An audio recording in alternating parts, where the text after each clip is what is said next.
नमस्कार साथियों, vision IAS academy में आपका स्वागत है। आज हम बात करेंगे जुड़वा चक्रवात ट्विन साइक्लोन्स के बारे में। हाल ही में उष्णकटिबंधीय चक्रवातों का युग्म चक्रवात आसानी तथा चक्रवात करीम भूमध्य रेखा के दोनों ओर, एक उत्तरी गोलार्ध में और दूसरा दक्षिणी गोलार्ध में विकसित हुए हैं।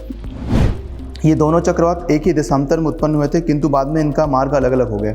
चक्रवात आसानी जो है उसकी उत्पत्ति बंगाल की खाड़ी में हुई है। चक्रवात करीम ऑस्ट्रेलिया के पश्चिम में खुले समुद्र में आगे बढ़ रहा है। जुड़वा चक्रवात के बारे में, हवा और मानसूनी प्रणाली की परस्पर क्रिया पृथ्वी प्रणाली के साथ मिलकर जुड़वा चक्रवातों को जन्म देती है।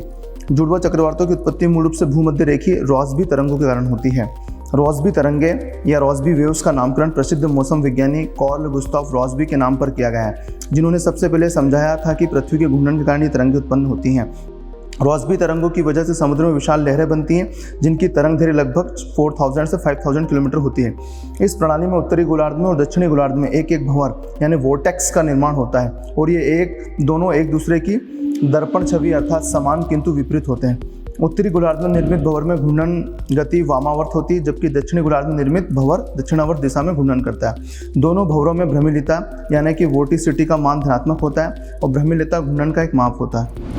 जुड़वा चक्रवातों का निर्माण, जब उत्तरी और दक्षिणी दोनों गोलार्धों में भ्रमिलिता यानी कि वोर्टिसिटी सकारात्मक या पॉजिटिव होती है, जैसा कि रासबी तरंगों के मामले में होता है, तो भंवर की बाह्य परत में मौजूद आर्द्र या नम हवा थोड़ी ऊपर उठती है और यह आगे की प्रक्रिया की शुरुआत करने के लिए पर्याप्त होती है।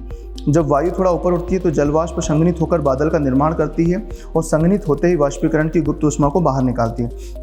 वातावरण गर्म होता है और हवा का यह भाग ऊपर की ओर उठता है और इस प्रक्रिया से सकारात्मक प्रतिक्रिया उत्पन्न होती है। आसपास की हवा से हल्का होने की वजह से हवा का यह गर्म भाग और ऊपर उठता है और यह गहरे बादल बनाता है। इस बीच दोनों तरफ से वायु आर्द्र हो जाती है और जिसके परिणामस्वरूप कुछ स्थितियों के मौजूद होने पर चक्रवात का निर्माण होता है।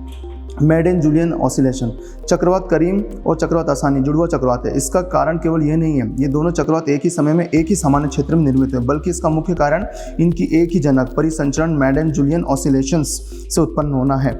मैडेन-जुलियन ऑसिलेशंस बादलों और संवहन यानी कि कन्वेंशंस का एक बड़ा समूह होता है और इसका आकार लगभग 5000 से 10000 किलोमीटर तक होता है।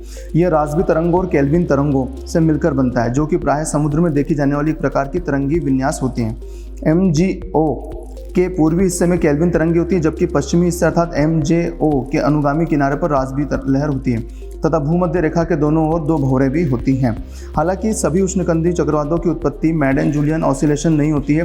कभी कभी इन चक्रवातों का निर्माण केवल रासबी तरंगों से भी होता है, जिसके दोनों ओर दो भंवर होते हैं। धन्यवाद साथियों।